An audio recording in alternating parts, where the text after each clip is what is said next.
فرمایا تمہارے دنوں میں سب سے بہترین دن جمعہ کا دن ہے، اس لیے اس دن مجھ پہ کثرت سے درود پڑھا کرو۔ فَإِنَّ صَلَاتَكُمْ مَعْرُوضَةٌ عَلَيَّ، اس لیے کہ تمہارا درود مجھ تک پہنچایا جاتا ہے۔ صحابی نے پوچھا یا رسول اللہ کیف تعرض علیک صلاتنا وقد ارمت، ہمارا درود آپ تک کیسے پہنچایا جائے گا جبکہ آپ جب دنیا سے جائیں گے قبر میں جسم آپ کا ختم ہو جائے گا تو ہمارا درود آپ تک کیسے پہنچے گا؟ تو آپ صلی اللہ علیہ وسلم نے فرمایا ان اللہ حرم علی الارض اجساد الانبیاء، اللہ تعالیٰ نے پیغمبروں کے جسموں پر زمین پر پیغمبروں کے جسموں کو حرام کر دیا، زمین کسی پیغمبر کے جسم کو کبھی ختم نہیں کرتی۔ تو یہ بھی امت کا اجماعی عقیدہ ہے کہ جتنے بھی انبیاء ہیں ان کے جسم بالکل سلامت رہتے ہیں۔ شہداء میں تو یہ بہت زیادہ مشاہدہ ہوتا ہے، بہت سارے شہداء کے جسم سلامت رہتے ہیں۔ تو ایک اور حدیث میں آپ صلی اللہ علیہ وسلم نے فرمایا من صلی علیہ صلاۃ صلی اللہ بہا عشرہ، جس نے مجھ پر ایک دفعہ درود بھیجا، درود کہتے ہیں نبی صلی اللہ علیہ وسلم کے لیے اللہ تعالیٰ سے خصوصی رحمت کی دعا کرنا، ایک ہوتا ہے عام دعا کسی کے لیے بھی رحمت، صلات کہتے ہیں خصوصی رحمت جو اللہ اپنے خاص بندوں پہ کرتا ہے۔ اس لیے صلات کا جو لفظ ہے نا، یہ درود اور صلات یہ پیغمبر کے علاوہ کسی کے لیے جائز نہیں ہے، کیونکہ یہ صلات خاص کس کے خاصہ ہے؟ یہ پیغمبروں کا۔ اس لیے ہم اللہم صلی علی محمد تو کہہ سکتے ہیں، لیکن یوں نہیں کہہ سکتے اللہم صلی علی فلان۔ تو وہ صلی جو ہے نا، صلات یہ خاص قسم کی رحمتیں ہوتی ہیں جو اللہ پیغمبروں پر بھیجتے ہیں۔ کبھی قرآن میں آتا ہے اولئک علیہم صلوات من ربہم ورحمہ، کہ جو لوگ صبر کرتے ہیں ان پر اللہ کی خصوصی رحمتیں بھی ہیں اور رحمت بھی ہے۔ تو پتہ چلا صلات اور رحمت میں فرق ہے، صلات اعلیٰ قسم کی رحمتوں کو کہتے ہیں۔ تو آپ صلی اللہ علیہ وسلم نے فرمایا جس نے میرے لیے ایک مرتبہ رحمت کی دعا کی، درود شریف پڑھا میرے لیے، تو اللہ اس پر 10 رحمتیں بھیجتے ہیں۔ اور جمعہ کا دن زیادہ فضیلت ہے درود شریف پڑھنے کی۔ البتہ یہ جو جمعہ کے دن میں حدیث مشہور ہے کہ 80 سال کے گناہ معاف ہوتے ہیں جمعہ کے دن درود پڑھنے سے، یہ حدیث سند کے لحاظ سے کمزور ہے، لیکن یہ جو میں نے حدیث پڑھی کہ جمعہ کا دن سب سے بہتر دن ہے، فَأَكْثِرُوا عَلَيَّ مِنَ الصَّلَاةِ فِيهِ، لہذا اس دن مجھ پہ کثرت سے درود پڑھا کرو، یہ بالکل صحیح حدیث ہے۔ جمعہ کے دن درود شریف کی اضافی فضیلت ہے، آج چونکہ جمعہ کا دن ہے اس لیے میں نے کہا کہ اس بارے میں تھوڑی سی بات کروں۔ اور حدیث میں آتا ہے رسول اللہ صلی اللہ علیہ وسلم نے فرمایا لا تجعلوا قبری عیدا وصلوا علی فإن صلاتکم تبلغنی حیث کنتم، فرمایا میری قبر کو عیدگاہ نہ بناؤ، جیسے میلوں کی جگہ ہوتی ہے نا، میلے ٹھیلے، عید پہ جب سب لوگ جمع ہو کے خوشیاں مناتے ہیں، تو جیسے مزاروں پہ ہوتا ہے نا قوالیاں ہو رہی ہیں اور یہ میلے ٹھیلے ہو رہے ہیں آج کل دیکھا ہے، جو پہلے زمانے میں بھی جب کوئی نیک آدمی دنیا سے جاتا تھا تو لوگ اس کی قبر پہ دھرنے مار کے بیٹھ جاتے تھے، اور وہ مجاور اور یہ سب جو ہمارے یہاں ہوتا ہے، تو آپ صلی اللہ علیہ وسلم نے منع کیا کہ میری قبر کے ساتھ یہ کچھ مت کرو، البتہ مجھ پہ درود پڑھا کرو، اور فرمایا کہ تم جہاں سے بھی درود پڑھو گے یہ مجھ تک پہنچے گا۔ اور حدیث میں رسول اللہ صلی اللہ علیہ وسلم نے فرمایا ما من احد یسلم علی الا رد اللہ علی روحی سأرد علیہ، کہ جب بھی کوئی مجھ پر سلام بھیجتا ہے اللہ میری روح کو میرے جسم میں لوٹاتے ہیں اور میں اس کے سلام کا جواب دیتا ہوں۔ اب یہ کیسے ہوتا ہے؟ چونکہ یہ برزخی زندگی میں ہے، لہذا اس کی کیفیات میں اور گہرائی میں جانے کی اجازت نہیں ہے، جیسے اللہ بہتر سمجھتے ہیں یہ ہوتا ہے، اس کی حقیقت کا ہمیں علم پوری طرح نہیں ہے، برزخی زندگی ہے۔ اور حدیث میں آتا ہے رسول اللہ صلی اللہ علیہ وسلم نے فرمایا کہ رغم انف رجل ذکرت عنده فلم يصلی علی، اس شخص کی ناک خاک آلودہ ہو جائے جس کے سامنے میرا نام لیا جائے، میرا تذکرہ ہو اور وہ مجھ پہ درود نہ پڑے۔ اور حدیث میں آپ صلی اللہ علیہ وسلم نے فرمایا البخیل من ذکرت عنده فلم يصلی علی، وہ شخص کنجوس ہے، بخیل ہے جس کے سامنے میرا نام آئے اور مجھ پہ درود نہ پڑے۔ یعنی اتنی بڑی شخصیت اور اتنے بڑے محسن اعظم کا تذکرہ آ رہا ہے اور اس کی زبان سے دعا بھی نہیں نکلتی، تو اس سے بڑا کنجوس دنیا میں کون ہو سکتا ہے؟ ایک اور حدیث میں آپ صلی اللہ علیہ وسلم نے ایک شخص کو دعا مانگتے ہوئے دیکھا جس نے درود شریف پڑھے بغیر دعا شروع کر دی، تو آپ صلی اللہ علیہ وسلم نے فرمایا اس نے دعا میں جلدی کی ہے۔ پھر فرمایا تم میں سے جب کسی شخص کو دعا مانگنی ہو پہلے اللہ کی حمد و ثنا پڑھے پھر مجھ پر درود بھیجے۔ قرآن مجید میں بھی اللہ نے حکم دیا ان اللہ و ملائکتہ یصلون علی النبی، کہ اللہ اور اس کے فرشتے اللہ بھی رحمت بھیجتے ہیں اور فرشتے بھی رحمت کی دعا کرتے ہیں. یا ایھا الذین آمنوا صلوا علیہ وسلموا تسلیما، اے ایمان والو تم بھی محمد صلی اللہ علیہ وسلم پر درود بھیجا کرو. والذین آمنوا اشد حبا للہ، وقال النبی صلی اللہ علیہ وسلم لن یؤمن احدکم حتی اکون احب الیہ من مالہ وولدہ والناس اجمعین من والدہ وولدہ والناس اجمعین. آپ کو پتہ ہے کہ آدم علیہ الصلاۃ والسلام کو جب شیطان نے سجدے سے انکار کیا اور آدم علیہ السلام کی پیدائش سے پہلے اللہ تعالیٰ نے فرشتوں کو بتایا کہ میں نے ایک انسان پیدا کرنا ہے، تو فرشتوں نے اعتراض یہ کیا تھا وَيَسْفِكُ الدِّمَاء، یہ انسان زمین میں فساد پھیلائے گا، لڑے گا، ایک دوسرے کا خون بہائے گا. فرشتوں کو یہ اندازہ اس لیے ہو گیا تھا کہ انہیں پتا تھا کہ ایک ایسی مخلوق دنیا میں آنے والی ہے جس مخلوق کے پاس خواہشات بھی ہیں اور عقل بھی ہے. اس مخلوق کے پاس دماغ بھی ہے اور خواہشات بھی ہیں. جانوروں کے پاس خواہشات ہیں، دماغ نہیں ہے، لہذا وہ اپنی خواہشات کو محدود پیمانے پر پوری کرتے ہیں. بہت محدود ہے نا. شیر کو بھوک لگے گی، ایک ہرن کو مار کے کھا جائے گا، بس پیٹ بھر جائے گا تو جا کے اپنے غار میں بیٹھ جائے گا. اس سے زیادہ وہ جنگل میں فساد نہیں پھیلائے گا. فرض کر لو یہی شیر ہو جنگل میں اور دماغ اس میں انسان کا ڈال دیا جائے، وہ یہی شیر جو جنگل میں فساد پھیلاتا ہے، کبھی کس کے کھا رہا ہے کبھی کسے کھا رہا ہے، لیکن اس میں دماغ کس کا ڈال دیا گیا؟ جمشید صاحب کا، غفار صاحب کا، وسیم صاحب کا دماغ ڈال دیا گیا. اب یہ کیا کرے گا؟ اب یہ ایسا نہیں کرے گا کہ جا کے ہرن کو مارے اور گرا کے کھا جائے، نا نا نا نا نا. یہ کہے گا کہ یار ہر دفعہ مجھے اتنی محنت کرنی پڑتی ہے ہرن کو مارنے میں، بعض دفعہ تو ہفتوں بھوک برداشت کرنی پڑتی ہے، کوئی ہرن پکڑائی میں ہی نہیں آتا، ہرن مجھے دیکھ کے ہرن کی طرح غائب ہو جاتا ہے.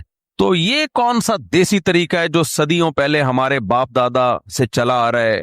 جب شدید بھوک لگے تو اپنی کچھار سے باہر آؤ، ہرن کو تلاش کرو، مل گیا ٹھیک ہے، نہیں تو اسی بھوک میں مزید 4 دن گزارو، لاغر ہو جاؤ.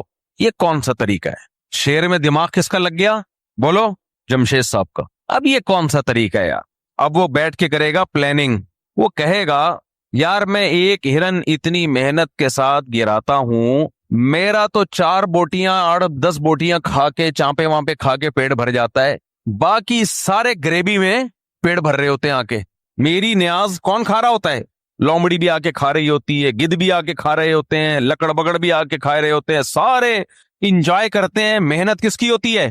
آپ لوگ تو بولو نا یار، محنت میری ہے، پورا جنگل انجوائے کر رہا ہے اور میں اگلے ٹائم اسی طرح بھوکا بیٹھا ہوا ہوں. پھر کیا خیال ہے یار؟ بات سے بات نکلتی ہے، موضوع سے ہٹ جاتا ہوں. لیکن دیکھو شیر ہفتے میں 1 آدھ دن کھاتا ہے، یہ میں نے اپنی آنکھوں سے دیکھا ہوا منظر بتا رہا ہوں. افریقہ کے جنگل میں رپورٹ نہیں پیش کر رہا، مشاہدے کی حقیقت بتا رہا ہوں. ہم نے کیمپنگ کی ایک جنگل میں اور اس میں شیر اور اس کی شیرنیوں کو دیکھا ہم نے کہ پورا پریوار، پورا خاندان شیر کا روزانہ جاب کے لیے صبح نکلتا ہے، شام کو بے روزگار واپس لوٹتا ہے. 1 ہفتے تک اس کو جاب بولو نہیں ملی. تو جنگل میں جو گائیڈ کرنے والے ہوتے ہیں ان کے وائرلیس پہ رابطے ہوتے ہیں. یہ زیمبیا کے جنگل کی بات کر رہا ہوں، ان کے وائرلیس پہ رابطے ہوتے ہیں کہ ادھر شیر کو کوئی ملی ہے جاب اچھی، تو فوراً ہماری جو گائیڈ تھا نا وہ جیپ بھگا کے ہمیں ادھر لے گیا کہ اب شیر کے پاس کوئی اچھی ویکینسی آئی ہے اور اس کی بھی دال روٹی کا انتظام ہو گیا ہے. 4-5 دنوں سے وہ بھوکا اپنے پورے خاندان کے ساتھ. ہم لوگ پہنچ گئے، مغرب کے بعد کا ٹائم تھا، مغرب ہم نے وہیں پڑھی شیر کی لوکیشن پہ پہنچ کے. کیمرے میں نے آن کر لیے اپنے موبائل کا کیمرہ کہ اب اس کی میں ویڈیو بناؤں گا، دیکھتا ہوں کہ بھئی شیر کے ساتھ ہوں گی 5-6 شیرنیاں، 2-4 8-10 اس کے بچے، پورا خاندان تھا. یہ تو شکر ہے شیر فیملی پلاننگ والوں سے متاثر نہیں ہوا، ورنہ شیر بھی تنہائی دور کرنے کے لیے کتے پال رہا ہوتا. جیسے ہمارا سیکولر لبرل طبقے کا جو بڑھاپا ہے نا، وہ کس کے ساتھ پاس ہوتا ہے؟ آپ لوگ کو تو یہ جملہ سن کے تکلیف ہوتی ہے، مفتی صاحب ہر 4 دن بعد فیملی پلاننگ والوں کو رگڑنا شروع کر دیتے ہیں، لیکن آپ کو اندازہ نہیں ہے کہ میں ان کی دم پہ پاؤں رکھ کے کھڑا ہو گیا ہوں اور ان کی اپنے نظریات کو دنیا میں پروموٹ کرنے کے لیے کروڑوں نہیں اربوں خربوں روپے خرچ کر رہے ہیں، کیونکہ ان کو پتا ہے کہ اس سے مسلم سوسائٹی کا کیسا بیڑا غرق ہوگا آپ کو پتا نہیں ہے. اس لیے میں جب ان کے خلاف بولتا ہوں تو انہیں اندازہ ہوتا ہے میری بات کے وزن کا, آپ کو اندازہ نہیں ہوتا. نہیں یار یہ سمجھ میں بات, جیسے میں ہر تھوڑے دن بعد عاملوں کو رگڑنا شروع کر دیتا ہوں تو آپ کو تو ہوتا ہے یار کیا عامل لگا کر. عاملوں کو پتا ہے کہ یار یہ مفتی بالکل صحیح کر رہا ہے. عامل کہتے ہیں یار فراڈی تو ہم ہیں, دنیا کو بیوقوف تو ہم بنا رہے ہیں. تو یہ مفتی ہمارے پیچھے پڑ گیا ہے, جتنا پڑ گیا اس کو اس سے زیادہ پڑھنا چاہیے. عاملوں کو پتا ہے کہ ہمارا فراڈ اس مفتی کے بیانات سے بہت آگے نکل چکا ہے, اس لیے عاملوں کو پتا ہے, وہ کہتے ہیں یار یہ تو بالکل صحیح کر رہا ہے. نہیں یار میرے خیال رہنے دو, بہت مشکل ہے بات سمجھانا بھائی. اللہ تعالیٰ کی عادت ہے کہ اللہ تعالیٰ اس دنیا کے نظام کو مساوات کی بنیاد پہ اللہ نے اس نظام کو نہیں چلایا. سب ایک جیسے نہیں ہیں اس دنیا میں. اللہ تعالیٰ نے انسانوں کو تمام مخلوق پہ ترجیح عطا فرمائی ہے. پھر انسانوں میں بھی سب کو ایک جیسا مقام نہیں دیا. پیغمبروں کو اللہ تعالیٰ نے عام لوگوں پر فضیلت عطا فرمائی. پھر پیغمبروں کو بھی ایک جیسا مقام نہیں دیا. اللہ تعالیٰ نے پیغمبروں میں حضرت ابراہیم علیہ السلام، موسیٰ علیہ السلام، عیسیٰ علیہ السلام اور سید الانبیاء محمد صلی اللہ علیہ وسلم کو باقی پیغمبروں پر فضیلت عطا فرمائی. اور پھر ان چاروں کو بھی ایک جیسا مقام اللہ نے نہیں دیا. ان میں سب سے افضل مقام اللہ نے اپنے حبیب محمد صلی اللہ علیہ وسلم کو عطا فرمایا. تو جیسے اللہ تعالیٰ کی عادت ہے کہ انسانوں میں اللہ نے فرق رکھا، مخلوق میں فرق رکھا، تو اللہ تعالیٰ نے اسی طرح اس زمین کے خطوں میں فرق رکھا ہے. اس زمین میں سارے خطے ایک جیسے نہیں ہیں. مسجد کو اللہ نے عام جگہوں پر فضیلت دی. پھر مسجدوں میں مسجد اقصی، مسجد نبوی اور مسجد حرام کو اللہ نے باقی مسجدوں پر فضیلت دی. اور ان تین مسجدوں میں بھی اللہ نے سب سے زیادہ فضیلت مسجد حرام کو دی جہاں بیت اللہ ہے. اور اتنی بڑی فضیلت دی کہ مسجد حرام میں ایک نماز کا ثواب 1,00,000 نمازوں کے برابر قرار دیا گیا. اور علماء کہتے ہیں صرف نماز ہی نہیں ہے بلکہ ایک نیکی کا ثواب اللہ نے مسجد حرام میں 1,00,000 نیکیوں کے برابر رکھا ہے. تو اسی طرح اللہ تعالیٰ نے جو اوقات ہیں، وقت ہیں، ان کو بھی ایک جیسا نہیں رکھا. اللہ تعالیٰ نے ہفتے کے دنوں میں جمعے کے دن کو ان بقیہ 6 دنوں پر اللہ نے فضیلت عطا فرمائی ہے. پھر اللہ نے مہینوں میں تمام مہینوں پر رمضان المبارک کو فضیلت عطا فرمائی ہے. آپ رمضان میں جب کوئی نیکی کرتے ہیں تو پورے سال کی نیکی ایک طرف اور رمضان کی نیکی ایک طرف، کئی گنا اجر اس کا بڑھ جاتا ہے. اسی طرح سے اللہ رب العزت نے پورے رمضان کو بھی ایک جیسا نہیں رکھا بلکہ اللہ نے رمضان کے آخری عشرے کو پچھلے 2 عشروں پہ اللہ نے فضیلت دی ہے کہ رمضان کے آخری عشرے میں عبادت کا ثواب بقیہ 2 عشروں سے زیادہ ہے. یہی وجہ ہے کہ آپ صلی اللہ علیہ وسلم رمضان کے آخری عشرے میں شد میزرہ، امی عائشہ رضی اللہ تعالیٰ عنہ فرماتی ہیں تہبن کس لیا کرتے تھے. یہ کنایہ ہے عبادت سے کہ بالکل پوری رات آپ صلی اللہ علیہ وسلم عبادت کیا کرتے تھے. اور کمال کی بات یہ ہے کہ رمضان کے آخری عشرے کی جو 10 راتیں ہیں یا 9 راتیں ہیں، ان میں بھی پھر اللہ نے 9 کو برابر نہیں قرار دیا بلکہ ان میں ایک رات ایسی اللہ نے بنائی جو پورے رمضان کی تمام راتوں سے افضل اور پورے سال کی تمام راتوں سے افضل، اور اس کا نام بھی اللہ نے خود متعین کیا کہ اس کا نام ہے لیلۃ القدر. قدر کا مطلب مرتبے والی، قدر و منزلت والی، اونچے مقام والی رات. تو یہ اللہ کی عادت ہے کہ جیسے آپ دیکھتے ہیں کہ مختلف قسم کی کمپنیاں مختلف پیکیجز نکالتی ہیں اپنی پروڈکٹ کو سیل کرنے کے لیے، لوگوں کو فائدہ پہنچانے کے لیے، خود پیسے کمانے کے لیے. اللہ کو ہماری ضرورت نہیں ہے ہماری عبادت کی. اللہ کو اس بات کی ضرورت نہیں ہے کہ ہم اس کی عبادت کریں تو اس کو کوئی فائدہ ہوگا، لیکن اللہ ہمیں فائدہ پہنچانے کے لیے، ہمیں عبادت کی طرف لانے کے لیے، ہماری تربیت کے لیے کہ یہ کسی طرح کسی بہانے آ جائیں. جیسے دیکھیں مارکیٹوں میں سیل لگتی ہے نا، چیزیں سستی ہو جاتی ہیں، کمپنی کا تو اس میں اپنا مفاد ہوتا ہے، تو غریب سے غریب آدمی بھی اس سیل کی وجہ سے سستے میں وہ چیزیں خریدنا شروع کر دیتے ہیں. تو اللہ تعالیٰ کا تو کوئی مفاد نہیں ہے ہم سے، لیکن اللہ ہمیں فائدہ پہنچانے کے لیے مختلف قسم کے پیکیج دیتے ہیں.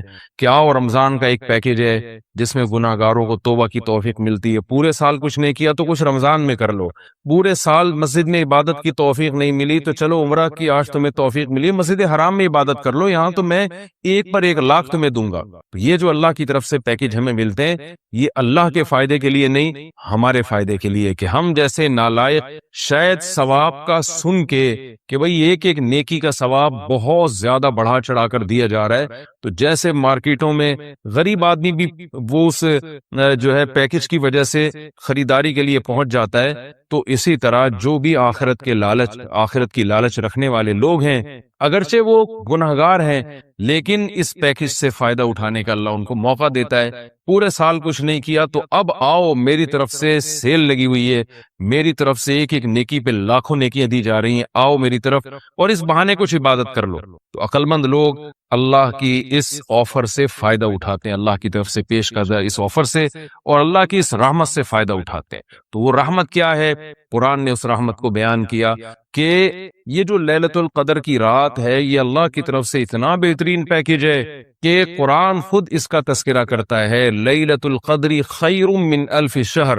فرمایا کہ اللہ کہہ رہا ہے کہ کسی نے 1000 مہینے عبادت کی، جو تقریباً 83 سال بنتے ہیں، تو 83 سال کی عبادت کا اجر ایک طرف اور اس ایک رات کی عبادت کا اجر ایک طرف۔ آپ بتائیے کتنا بہترین اللہ کی طرف سے یہ اللہ کی رحمت کا معاملہ ہے اور اللہ کی طرف سے یہ کتنا بہترین پیکج ہے، تو اتنا زیادہ اس میں ثواب۔ اور اللہ نے بتایا کہ ایسی برکت والی رات ہے، 2 جگہ قرآن نے اس کا تذکرہ کیا، انا انزلناہ فی لیلۃ مبارکہ، کہ ہم نے اس رات میں قرآن کو نازل کیا اور یہ برکت والی رات ہے۔ ایک جگہ قرآن کہہ رہا ہے برکت والی رات، ایک جگہ قرآن کہہ رہا ہے قدر و منزلت والی رات، اور دونوں جگہ قرآن کہہ رہا ہے کہ ہم نے اس رات کی سلیکشن کی ہے قرآن کو نازل کرنے کے لیے۔ تو ایک فضیلت تو اس رات کی یہ ہے کہ اس میں عبادت کا اجر ہزاروں گنا بڑھ جاتا ہے۔ آپ 83 سال مسلسل عبادت کرتے رہیں اور اس ایک رات میں آپ عبادت کریں تو اللہ کی رحمت ہے کہ اس ایک رات کی عبادت کا ثواب 83 سال کی عبادت کے برابر ہو جائے گا۔ تو بہت ہی محرومی کی بات ہے کہ کوئی شخص اس رات کو سوتے میں گزار دے۔ اور علماء نے یہ بیان کیا ہے کہ جو بھی فضیلت والے دن یا فضیلت والی راتیں ہوتی ہیں، ان میں جیسے عبادت کا ثواب بڑھ جاتا ہے، گناہ کا عذاب بھی اسی حساب سے کئی گنا بڑھ جاتا ہے۔ جیسے مسجد حرام کے بارے میں حدیث میں آتا ہے کہ ایک نماز 1,00,000 کے برابر، لیکن قرآن کیا کہتا ہے؟ وَمَن يُرِدْ فِيهِ بِإِلْحَادٍ بِظُلْمٍ نُذِقْهُ مِنْ عَذَابِ السَّعِيرِ۔ مسجد حرام میں ظلم اور گناہ کا کوئی بھی معصیت جو ہے، گناہ ہے، اس کا عذاب بھی کئی گنا بڑھ جاتا ہے۔ اس لیے علماء کہتے ہیں کہ مسجد حرام میں ایک جرم وہ 1,00,000 جرموں کے برابر ہے، مسجد حرام میں ایک چوری 1,00,000 چوریوں کے برابر ہے، مسجد حرام میں ایک جھوٹ 1,00,000 دفعہ جھوٹ بولنے کے برابر ہے۔ وہ صرف نیکی کا ثواب نہیں بڑھتا، گناہ کا عذاب بھی بڑھ جاتا ہے۔ اسی طرح علماء کہتے ہیں کہ رمضان میں جیسے نیکی کا ثواب کئی گنا بڑھتا ہے، گناہ کا عذاب بھی کئی گنا بڑھتا ہے۔ جیسے مسجد میں نیکی کا ثواب بڑھ گیا، مسجد میں اگر آپ جرم کرتے ہیں، گناہ کرتے ہیں، تو عذاب بھی بڑھے گا کہ اللہ کے گھر میں تم غلط کیسے کر رہے ہو۔ تو اسی طرح یاد رکھیے کہ لیلۃ القدر میں 3 قسم کے لوگ ہیں۔ ایک تو وہ لوگ جو عبادت کر کے اس رات کو قیمتی بناتے ہیں اور 83 سال کی عبادت اپنے کھاتے میں، اپنے اعمال نامے میں ڈال لیتے ہیں۔ ایک وہ لوگ ہیں جو محروم ہوتے ہیں، پوری رات سوتے رہتے ہیں، لیکن وہ بھی خوش قسمت ہیں کہ چلو عشاء کی نماز جماعت سے پڑھی، فجر کی جماعت سے پڑھی، کسی درجے میں ان کو بھی ثواب مل گیا، تراویح کی کچھ رکعتیں پڑھ لی جتنی اللہ نے توفیق دی۔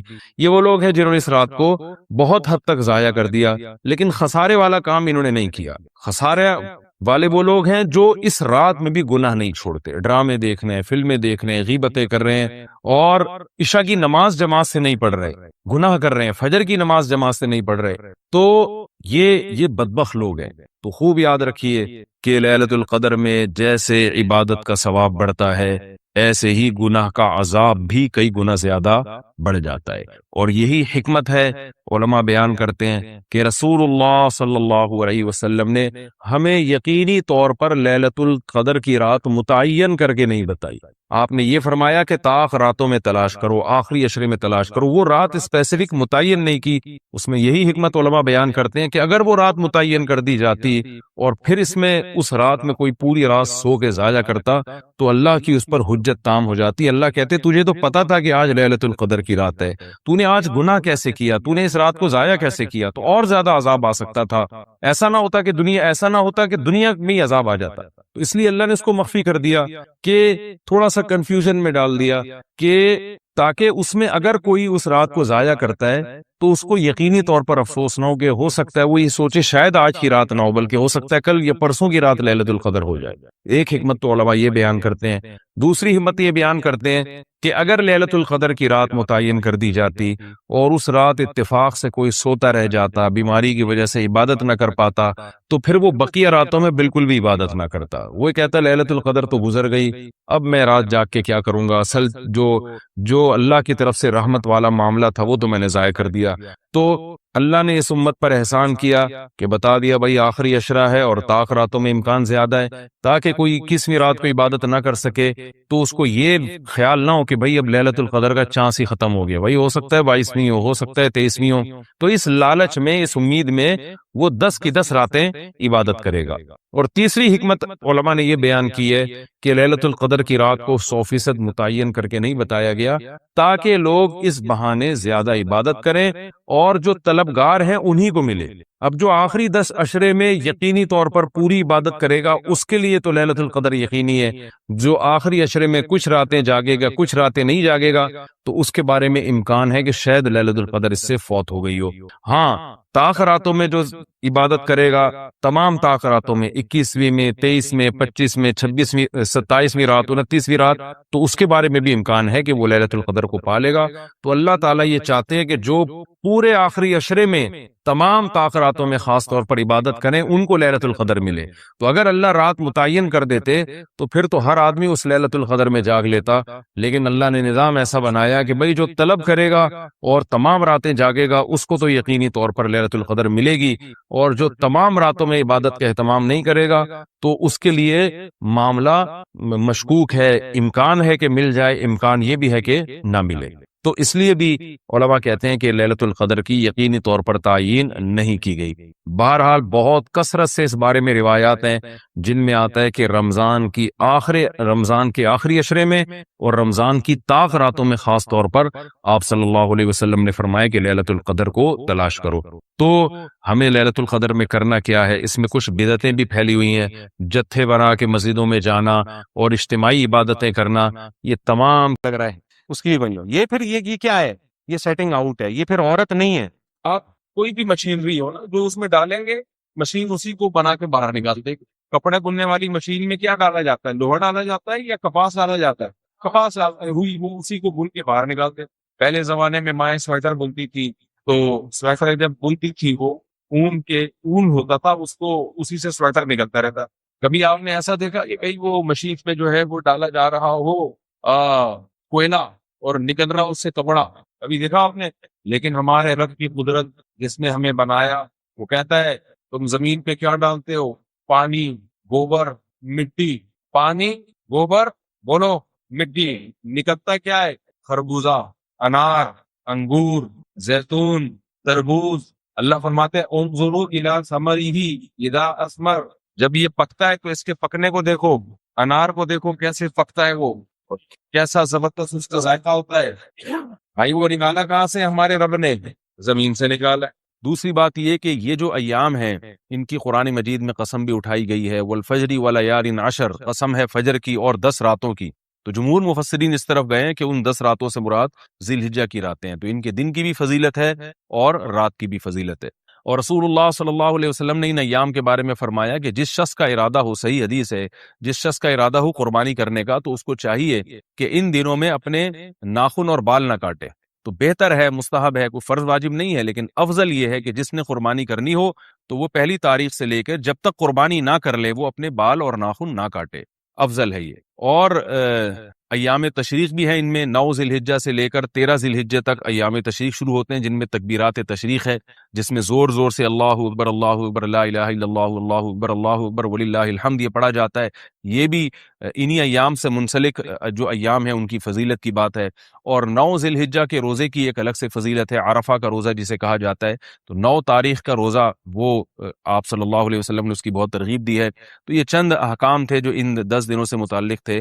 اللہ تعالیٰ سے دعا ہے کہ ہمیں ان ایام کی جو فضیلت ہے، رسول اللہ صلی اللہ علیہ وسلم نے فرمایا 2 کلمات ایسے ہیں حبیبتان الی الرحمن، جو رحمان کو بہت زیادہ محبوب آپ کو پتا ہے فعیل بمانا مفعول کثرت سے آتا ہے عربی میں، تو یہاں حبیب بمانا کیا ہے؟ محبوب. اللہ کو بہت محبوب ہے. خفیفتانی علی اللسان، زبان پر بہت ہلکے ہیں. ثقیلتانی فی المیزان، ترازو میں قیامت کے دن بہت بھاری ہے. دیکھو کسی عمل کو کرنے کے لیے موٹیویشن چاہیے نا، ہمیں کوئی عمل ہم کرنا چاہتے ہیں تو ہمیں کہیں سے موٹیویشن ملتی ہے تو ہم اس عمل کو کر لیتے ہیں. تو موٹیویشن کے لیے 3 چیزیں ہوتی ہیں جس سے آپ کو اس عمل کے کرنے کی ترغیب ملتی ہے.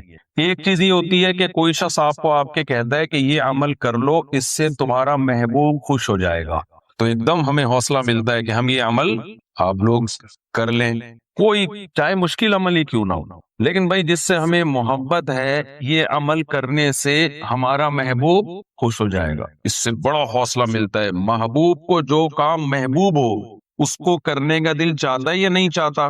چاہتا ہے. بعض دفعہ اس سے انسان کو موٹیویشن ملتی ہے، حوصلہ ملتا ہے، بھائی یہ تمہارے محبوب کو اس سے محبت تو نہیں ہے لیکن اس کے کرنے سے تمہیں فائدے بہت حاصل ہوں گے. آپ کوئی کام کرتے ہیں جس پہ آپ کو پیسے بہت مل رہے ہوں، بڑی مشکل جابس آتی ہیں لیکن لوگ اس لیے کر لیتے ہیں کہ اس میں تنخواہ بہت زیادہ ہے، پیسے بہت زیادہ ملیں گے، مشکل جابس بھی کر لیتے ہیں لوگ. اس سے بھی انسان کو موٹیویشن ملتی ہے. اور رکاوٹ کیا چیز ہوتی ہے کہ وہ عمل مشکل بہت ہے، تو یہ رکاوٹ بھی اگر دور کر دی جائے تو پھر اس عمل سے کوئی چیز رکاوٹ بنتی ہے؟ یقیناً نہیں بنتی. تو نبی صلی اللہ علیہ وسلم نے فرمایا سبحان اللہ و بحمدہ سبحان اللہ العظیم. یہ 2 عمل ایسے ہیں کہ ہمارا محبوب اللہ ہے، تو یہ 2 کلمات اللہ کو بہت محبوب ہیں. تو مسلمان کے لیے اس کلمے کو زبان سے بار بار دہرانے کے لیے اتنی ترغیب کافی ہے کہ ہمارے محبوب اللہ ہے، اس اللہ کو یہ کلمات بہت زیادہ محبوب ہیں، یہ کافی ہے. بہت سے علماء اکابر ایسے گزرے ہیں جنہوں نے کسی عمل کو صرف اس لیے کیا کہ نبی صلی اللہ علیہ وسلم کو یہ پسند تھا، حالانکہ اس میں کوئی الگ سے ثواب نہیں تھا. حضرت انس بن مالک رضی اللہ تعالی عنہ، صحیح حدیث، کدو بنا ہوا تھا، کدو کا سالن. انس بن مالک برتن بار بار گھما گھما کے نا اس میں کدو تلاش کر رہے تھے سالن میں. ایسا ہوتا ہے نا آج کل سالن میں جیسے بوٹیاں تلاش کی جاتی ہیں، تو حضرت انس بن مالک کیا تلاش کر رہے تھے؟ کدو. پھر فرمایا کہ مجھے اس سے اس لیے محبت ہے کہ رسول اللہ صلی اللہ علیہ وسلم کو کدو سے، لوکی سے محبت تھی، تو صرف اس لیے وہ لوکی تلاش کر رہے ہیں سالن میں کہ میرے نبی کو، میرے محبوب کو اس سے محبت. تو انسان کو جس سے محبت ہوتی ہے عام طور پر اس کی محبوب چیزوں سے بھی محبت ہو جاتی ہے. تو امام بخاری رحمہ اللہ تعالی یہ کلمہ لے کر آئے حبیبتانی الی الرحمن. بھئی یہ سبحان اللہ و بحمدہ 2 کلمات ایسے ہیں جو اللہ کو بہت زیادہ محبوب ہیں. تو بس اتنا ہی کافی ہے مسلمان کے لیے کہ ان کلمات کا کثرت سے اپنی زبان سے ورد کیا کرے. میں طلبہ سے ہٹ کر تھوڑا سا عوام سے بھی تھوڑا سا خطاب کر رہا ہوں نا. آپ کو پتا ہے آج لوگ جن چڑیل بھوت بھگانے کے لیے پتہ نہیں کتنے کتنے لاکھ دفعہ وظیفے پڑھ رہے ہوتے ہیں. بچیوں کی شادی نہیں ہو رہی، کسی نے بتا دیا یہ کلمہ پڑھو. روزگار نہیں مل رہا، کسی نے بتا دیا یہ والا کلمہ پڑھو. سر پہ بال نہیں اگ رہے، کسی نے بتایا بھائی یہ وظیفہ پڑھ کے دم کرو. ہے بھائی، لیکن مسلمان کے لیے کسی کلمے کو زبان سے دہرانے کے لیے، کسی کلمے سے محبت کے لیے ان تکلفات کی ضرورت نہیں ہے. اتنا کافی ہے کہ یہ کلمات کس کو محبوب ہیں؟ اللہ. بس اس لیے سے پڑھے ہوں. آج ذکر کرنے والے بہت لوگ ہیں لیکن صرف اس لیے کہ اللہ خوش ہوتا ہے، تو ایسے لوگ مارکیٹ میں کیا چل رہے ہیں؟ شارٹ چل رہے. اور آپ کو پتا ہے جو چیز مارکیٹ میں شارٹ ہوتی ہے اس کی ویلیو بڑھ جائے. تو اپنی ویلیو اگر اللہ کی نظر میں بڑھانا چاہتے ہیں تو صبح و شام ذکر صرف اللہ کو خوش کرنے کے لیے کریں کہ اللہ تجھے یہ کلمہ محبوب ہے، لہذا میں اپنی زبان سے اس کلمے کا ورد کروں گا. دوسری آپ صلی اللہ علیہ وسلم نے فرمایا خفیفتان علی اللسان. بعض دفعہ آپ کو پتا ہے اس پہ مجھے اجر بھی زیادہ ملے گا، اللہ خوش بھی ہوگا، لیکن کام مشکل بہت ہوتا ہے. اللہ کی راہ میں جہاد کرنے کا بہت اجر، اللہ بہت زیادہ خوش بھی ہوتا ہے، لیکن کام آسان آسان کام ہے؟ بہت مشکل. تو روزہ رکھنا بہت زیادہ اجر، اللہ روزے سے خوش بھی بہت زیادہ ہوتا ہے. الصوم لی وانا اجزی بہ، نبی نے فرمایا، اللہ تعالیٰ فرماتے ہیں روزہ میرے لیے اور اس کا اجر میں خود دوں گا، کسی کے ذمے نہیں لگاؤں گا کہ فرشتوں کو بھائی جا کے اس روزے کا اجر دے دو. اتنا پسند ہے اللہ کو روزہ. لیکن آسان کام آپ لوگوں کو تو مجھے لگ رہا ہے بالکل بھی اور دنیا، لیکن آسان کام نہیں ہے. اس لیے بہت کم لوگ روزہ رکھتے ہیں. بھائی ثواب بہت زیادہ ہے، اللہ خوش بھی بہت ہوتا ہے، لیکن صبح کا پراٹھا بھی چھوڑنا پڑے گا، دوپہر کی چائے بھی چھوڑنی پڑے گی، شام کے سموسے بھی چھوڑنے پڑیں گے. بہت ساری ٹینشن ہے، ثواب بھی بہت، اللہ بھی خوش. لیکن آسان کام it is not easy for us to do this. کچھ یاد کیے ہوئے ہم نے بھی پرانے اسٹرکچر، اب دس میں کچھ بھی لگایا جا سکتا ہے. It is too difficult for us to perform roza. تو اس لیے نبی صلی اللہ علیہ وسلم نے فرمایا بھائی اجر بھی بہت زیادہ. اچھا نماز اللہ کو سب سے زیادہ محبوب، لیکن اللہ نے خود فرما دیا وَإِنَّهَا لَكَبِيرَةٌ إِلَّا عَلَى الْخَاشِعِينَ، یہ بہت مشکل ہے سوائے ان لوگوں پر جو اللہ کا خوف ہے دل کے دلوں میں. لیکن نارملی نماز پابندی سے پڑھنا آسان کام نہیں ہے.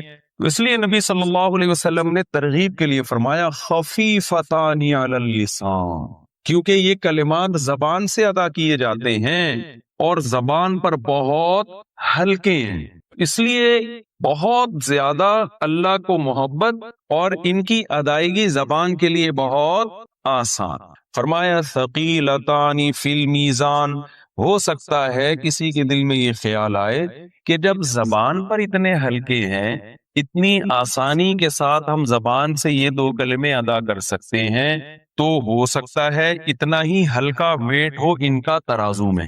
قیامت کے دن وزن لا کے رکھا جائے تو کوئی اس کی ویلیو ہی نہ ہو، ویٹ ہی نہ ہو. تو آپ نے فرمایا ثقیلتان فی المیزان، جب ترازو قیامت کے دن اعمال کا لگے گا تو ان میں یہ کلمات بہت زیادہ وزنی ہوں گے، بہت نیچے جھکا دیں گے. تو یہ دو کلمات کیا ہیں؟ سبحان اللہ و بحمدہ سبحان اللہ العظیم. آپ اگر قرآن و سنت میں غور کریں گے، قرآن میں یا احادیث میں، تو سبحان اللہ اور الحمدللہ ان کلمات کی فضیلت سب سے زیادہ ملے گی. اس کی وجہ کیا ہے؟ دیکھیں جب ہم کسی کی تعریف کرتے ہیں تو تعریف کرنے کے دو طریقے ہوتے ہیں. ایک، اس پر جو غلط الزامات لگے ہیں ان الزامات کو اس سے بری کر دینا، یہ بھی کسی کی تعریف کا طریقہ ہوتا ہے. کسی نے کسی پہ الزام لگا دیا یہ کرپٹ ہے، یہ ایسا ہے، یہ ویسا ہے، آپ اس کی تعریف کرتے ہیں بھائی یہ کرپٹ نہیں ہے، یہ چور نہیں ہے، یہ بد کردار نہیں ہے. یہ بھی تعریف کا ایک طریقہ ہوتا ہے. اور ایک طریقہ ہوتا ہے کہ اس کی طرف اچھی صفات کی نسبت کی جائے، یہ با کردار ہے، یہ سچا ہے، یہ طاقتور ہے. تو الحمدللہ کا مطلب کیا ہے؟ اللہ کی طرف تمام اچھی صفات کی نسبت کی جائے. اور سبحان اللہ یہ تنزیہ ہے، تمام بری صفات سے اللہ کو پاک قرار دیا جائے. اس لیے ان دو کلمات کی شریعت میں سب سے زیادہ فضیلت ہے، کیونکہ اس میں آپ نے اللہ کی ایک جامع تعریف کر دی. اللہ کی طرف جو عیب منسوب ہیں، عیسائیوں نے کہا عیسیٰ ابن مریم اللہ کے بیٹے ہیں، جب آپ نے سبحان اللہ کہا اس کا مطلب اللہ اولاد کی عیب سے پاک. مشرکین نے کہا فرشتے اللہ کی بیٹیاں ہیں، جب آپ نے سبحان اللہ کہا تو اللہ کی طرف اس عیب کو آپ نے اولاد کے عیب سے اللہ پاک ہے. کسی نے کہا مریم اللہ کی زوجہ ہیں، تو سبحان اللہ میں آپ نے اللہ کو اس عیب سے پاک قرار دیا. اللہ تجھ میں یہ عیب نہیں. انسانوں میں تو یہ کمال ہے کسی کی بیوی ہونا، بیٹا ہونا، تبھی میں صاحب کمال ہوں آپ کی. اس لحاظ ایسا کمال ہے کہ کمال ہو گیا ہمارا. اور تو میرے پاس میں تو قیامت کے دن ایک ہی عمل پیش کروں گا، ایک ہی عمل ہے میرے پاس ہے. اللہ 18 بچے ہیں اور 4 گھر ہیں. اب خواتین آئی ہوئی ہیں تو میں زیادہ پریشان کر جاتا، حدیث کو میں مکمل کروں جلدی سے. تو لیکن اللہ کے لیے بیوی کا ہونا اور اولاد کا ہونا عیب. آیت الکرسی پوری اسی تنزیہ ہے. لا تأخذہ سینۃ ولا نوم. یہودی یہ کہا کرتے تھے اللہ نے 6 دنوں میں آسمان کو بنایا پھر تھک گیا، ایک دن اللہ نے آرام کیا. اللہ نے فرمایا لا تأخذہ سینۃ ولا نوم، اللہ کو نہ نیند آتی ہے نہ اونگ آتی ہے. ولا یؤودہ حفظہما، آسمانوں اور زمینوں کی حفاظت اللہ کو تھکاتی نہیں ہے، وہ تھکتا نہیں ہے. وَلَمْ يَعْيَ بِخَلْقِهِنَّ، اللہ نے آسمانوں اور زمینوں کو بنایا اور ان کو بنا کے اللہ تھکا نہیں. اس لیے اللہ نے جو ایک دن رکھا وہ اس لیے نہیں کہ اللہ تھک گئے تھے. ہم تو 6 دن کام کرتے ہیں نا، پھر ایک دن آرام. ویسے ہمارے پاکستان میں تو 6 دن بھی کام نہیں ہوتا، لیکن ایک دن آرام ہوتا ہے. جو حکومتی لوگ ہیں نا وہ 6 دن بھی آرام کرتے ہیں، اور پھر ایک دن اس آرام کی وجہ سے تھکاوٹ ہوتی ہے، اس میں وہ کیا کرتے ہیں؟ آرام کرتے ہیں. بہت تھک گئے ہیں 6 دن آرام کر کر کے. تو سبحان اللہ میں ہر قسم کے عیبوں سے اللہ کو پاک کر دینا. تمام عیبوں سے اللہ کیا ہے؟ پاک. لیس کمثلہ شیء، اس جیسا کوئی بھی نہیں. اس کو اصطلاح میں کہتے ہیں تنزیہ، منزہ ہے وہ ہر عیب سے. اور الحمدللہ کسی کی تعریف کامل نہیں ہوتی صرف اس کی طرف عیبوں کو دور کرنے سے. تمام تعریفیں کس کے لیے ہیں؟ آپ طالب علم میں آپ کو پتا ہے الحمدللہ میں کتنے قول ہیں الف لام میں جنس کا ہے. جن سے حمد، ہر فرد حمد. خاص واسطے جب ترجمہ کرتے ہیں نا طلبہ، بالکل لفظی ترجمہ، تو الحمدللہ کا ترجمہ کیا کرتے ہیں؟ جن سے حمد، ہر فرد حمد، خاص واسطے ثابت ہے اللہ کے. ٹھیک ہے، کیا مطلب؟ حمد کی جو جنس ہے وہ بھی اللہ کے لیے، اور تعریف کے جتنے افراد ہیں الف لام اگر استغراق کا ہو، یعنی دنیا میں کسی کی کسی بھی وجہ سے تعریف اگر ہوتی ہے تو وہ تمام وجوہات اللہ میں علی وجہ الکمال پائی جاتی ہے. اگر ہم کہتے ہیں فلاں کی تعریف کرتے ہیں فلاں جمال ہے، خوبصورتی ہے، تو سب سے زیادہ جمال کس میں ہے؟ اللہ میں. اتنا جمال کہ موسیٰ علیہ السلام نے اللہ کا براہ راست کلام سنا. بھائی میں زیادہ لمبی تو نہیں، میں نے تفصیل شروع کر دی گئی. ایسا نہ ہو آپ کا پروگرام کا کوئی سیٹ اپ ہوئے تو ممبر پہ کبھی اٹھا دے تو پولیس ملوانی پڑتی اٹھانے کے. تو میں بس جلدی سے سمیٹ رہا ہوں. مزہ آ رہا ہے اصل میں مجھے یہ جمال اور موسیٰ علیہ السلام کا واقعہ بیان کرنے میں نا. تو جمال اللہ تعالیٰ کا کہتے ہیں موسیٰ علیہ السلام واحد پیغمبر ہیں جنہوں نے اللہ سے اس زندگی میں دیدار کی خواہش کی ہے. کسی اور پیغمبر نے اللہ سے اس زندگی میں دیدار کی خواہش نہیں کی، یعنی یہاں دنیا میں. آخرت میں تو ہوگا. واحد موسیٰ علیہ السلام ہے. سوال پیدا ہوتا ہے بھائی کیوں؟ کیا اکیلے موسیٰ کو اللہ سے محبت تھی جو اللہ سے کہہ رہے ہیں ربی ارینی کیف تحیی الموتى، اے اللہ تو مجھے اپنا جلوہ دکھا. ربی ارینی انظر الیک، اے اللہ میں تجھے دیکھنا چاہتا ہوں، تو اپنا جلوہ دکھا میں تجھے دیکھوں گا. یہ خواہش نہ آدم علیہ السلام نے کی، نہ ابراہیم علیہ السلام نے، نہ نوح علیہ السلام نے، نہ سید الانبیاء محمد صلی اللہ علیہ وسلم نے، کسی پیغمبر نے نہیں. اکیلے کس نے کی ہے یہ خواہش؟ موسیٰ علیہ السلام نے. بھائی سوال پیدا ہوتا ہے کیا باقیوں کو محبت نہیں تھی؟ نہیں بھائی، یہ تو سوال ہی پیدا نہیں ہوتا. موسیٰ علیہ السلام نے اس لیے اللہ سے اللہ کے دیدار کی خواہش ظاہر کی ہے کہ موسیٰ علیہ السلام اللہ سے براہ راست ہم کلام ہوا کرتے تھے، اللہ کا کلام براہ راست سنا کرتے تھے، بیچ میں فرشتے کا واسطہ نہیں تھا. آپ کو پتہ ہے کسی کا کلام سن کے اس سے محبت پیدا ہوتی ہے، ایک بھڑکتی آگ محبت کی. اگر کلام خوبصورت ہو، فون آیا آپ کے پاس، ہیلو کی آواز آئی، مختلف طریقوں کی ہیلو کی آوازیں آتی ہیں، آپ نے بولا السلام علیکم، وہاں سے جواب آیا وعلیکم السلام. بعض جواب ایسے رپلائی ہوتا ہے آپ کہتے ہو ابھی لینڈ کارڈ بات ہی نہیں کرو آگے. بعض دفعہ ایسی آواز آتی ہے وعلیکم السلام کی، انسان کہتا ہے بس اب فون کو رکھنا ہی نہیں. انسان کی فطرت ہے وہ اچھی آواز کی طرف مائل ہوتا ہے، اور جس کی آواز میں خوبصورتی ہو اس کے دیدار کی طرف بھی مائل ہوتا ہے. پھر وہ آواز سے محبت بڑھتی ہے، عشق بڑھتا ہے. تو موسیٰ علیہ السلام نے جب براہ راست اللہ کا کلام سنانا، اس کی چاشنی اتنی زیادہ محسوس کی، اس کی لذت اتنی زیادہ محسوس کی کہ بےتاب ہو گئے کہ میں اللہ تیرا دیدار کیے بغیر اب چین سے نہیں بیٹھ سکتا. اور اللہ تعالیٰ بھی حضرت موسیٰ کو یہ کہہ سکتے تھے کہ لن ترانی، تو ہرگز مجھے نہیں دیکھ سکتا. یہ اللہ نے کہہ دیا. اس کہنے کے بعد حضرت موسیٰ کے لیے مزید کسی دلیل کی ضرورت تھی؟ بولو بھائی. جب اللہ نے کہہ دیا، اللہ نے یہ بھی نہیں کہا لا ترانی کہ تو نہیں دیکھ سکتا، لن ترانی it isn't possible for you to watch me or to see me. اب آپ انگلش میں کون سا صحیح لگے گا وہ آپ خود لگا لیں گے. اے موسیٰ یہ امپاسبل ہے، یہ نہیں ہو سکتا کہ آپ مجھے دیکھو. لیکن حضرت موسیٰ کی تڑپ کتنی زیادہ تھی. پیغمبر کے لیے اتنی دلیل کافی ہے کہ اللہ نے کہہ دیا یہ نہیں ہو سکتا، لیکن اللہ کو معلوم تھا کہ موسیٰ کی یہ تڑپ ختم نہیں ہوگی. وَلَٰكِنِ انظُرْ إِلَى الْجَبَلِ، اللہ نے عمل کر کے دکھایا کہ اس پہاڑ پر اپنی تھوڑی سی تجلی ڈالوں گا. فَإِنِ اسْتَقَرَّ مَكَانَهُ، اگر یہ ٹک گیا اپنی جگہ پہاڑ، فَسَوْفَ تَرَانِي، تم میں بھی ہو سکتا ہے آپ بھی دیکھ لو. لیکن وہ پہاڑ پر ذرا سی تجلی ہوئی ہے اور پہاڑ ریزہ ریزہ. تو کیوں؟ اس لیے کہ اللہ کا جمال. جب اللہ کے کلام میں اتنی لذت تھی تو حضرت موسیٰ نے سوچا اس اللہ کا جمال کیسا ہو. تو تعریف کی ایک چیز جمال ہے. ہم کہتے ہیں نا فلاں بڑا ہینڈسم، فلاں بڑا خوبصورت، فلاں میں جمال. تو جمال اللہ کا سب سے زیادہ. حمد کا ایک فرد جمال، حمد کا ایک فرد ہے طاقت اور قوت. کمزور کہنا کسی کو یہ تعریف ہے یا طاقتور کہنا؟ کہتے ہیں فلاں اتنا اچھا آدمی ہے کہ چلا ہی نہیں جاتا اس. کبھی سنا آپ نے پاور اور طاقت کا ہونا؟